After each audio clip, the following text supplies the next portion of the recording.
More than 60% of working women worry about facing negative stereotypes related to their pregnancy, like the notion that a pregnant woman's proper place is at home. That's according to a study by a national advocacy nonprofit, Better Balance.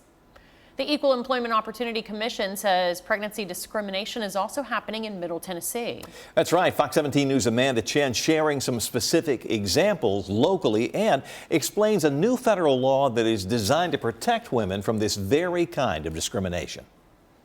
1 in 5 mothers say they have experienced pregnancy discrimination in the workplace, including firing or not providing proper accommodations to working women. That's according to a survey by the Bipartisan Policy Center. So are things getting better? We spoke with one woman who says she's experienced discrimination firsthand. Nicole Behrens started her job at Priority Wrecker Service in Nashville when she was 3 months pregnant in 2023. And a lot of moms don't understand how stressful it really is until it actually happens to them. Sorry.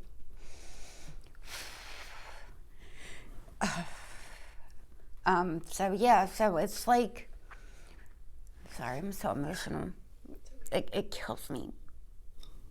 Behrens worked as a dispatcher, managing phone calls and providing customers with towing quotes. So I'm very big on communication. Every time I had a doctor's appointment, I went in and told them, hey, look, this is what the doctor said. She told her boss about her scheduled C-section in August, and on page 3 of the lawsuit she filed against the company, Behrens' doctor informed her that her pregnancy was considered high risk. Behrens says her boss talked about her return to work after 6 weeks. However, she ended up going into labor earlier than expected in July. Behrens says she maintained communication with her boss the entire time, even updating them on her baby girl's 3-month stay in the NICU. During her daughter's hospital stay, she told her boss she could come back to work. He actually called me and was like, hey, when you come pick up your check Friday, make sure you drop off your key. We already did your replacement. In court filings, Priority Wrecker Services denies the allegations of discrimination. While the Equal Employment Opportunity Commission dismissed Behrens' claim, the department issued her a right to sue letter. I emailed Priority Wrecker Services twice. I was wondering if you were going to be available for and called twice. And when they answered, I was referred to the company's attorney, Rocky King. Hi, Rocky. This is Amanda Chen. I have called and emailed King requesting an interview and statement. He has not responded. The case is still in the early phases, as it is not scheduled for trial until December of 2025.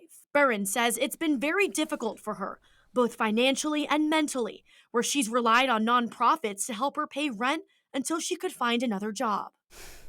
Shocked, more of upset, like why would you be so nice of doing this and then turn around and do this? Being there, they were so communicative and so understanding with everything, and then once it happened, it was like a whole shock. Behrens' case is one of many pregnancy discrimination suits involving many employers in the state of Tennessee. We've spoken with a number of attorneys representing plaintiffs who allege pregnancy discrimination. Unfortunately, when we spoke with those lawyers, many women were afraid to speak up and declined to be interviewed. According to a survey by the Bipartisan Policy Center, nearly 1 in 4 mothers have considered leaving their jobs due to a lack of reasonable accommodations or fear of discrimination during a pregnancy. However, a new 2023 federal law, known as the Pregnant Workers Fairness Act, requires employers across the country to offer accommodations to their employees when needed to pregnancy or related health condition. Jessica Lee is the co-director of the California-based Center for Work-Life Law, a legal advocacy nonprofit that works with pregnant and caregiving workers. She also notes that pregnancy discrimination cases have been on the rise for years. It could be anything as simple as a chair to sit on, permission to carry water, to more complex changes like the permission to work from home. Although Tennessee already had the statewide Pregnant Workers Fairness Act in place, Lee explains that the new federal law provides much clearer guidance on what employers are required to do and how they should do it. I think a pretty unacceptable portion of employers know that there are some rules there and just aren't treating these workers with the respect that they deserve. There's still a mindset amongst a lot of employers that pregnant workers belong at home, or that if they are making changes in the workplace for their pregnant employees, that they're doing them some sort of favor, rather than complying with the law. Lee believes that more women are speaking out because they've had enough and are increasingly aware of their rights. Barron's message to mothers: And a lot of moms need to know that they can actually do something about it and get the help that they need for it. So, sorry.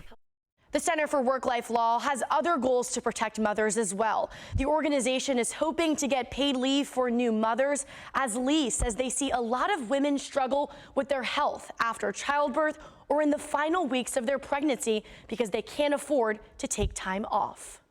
Reporting in the studio, I'm Amanda Chen, Fox 17 News, your Code Red station.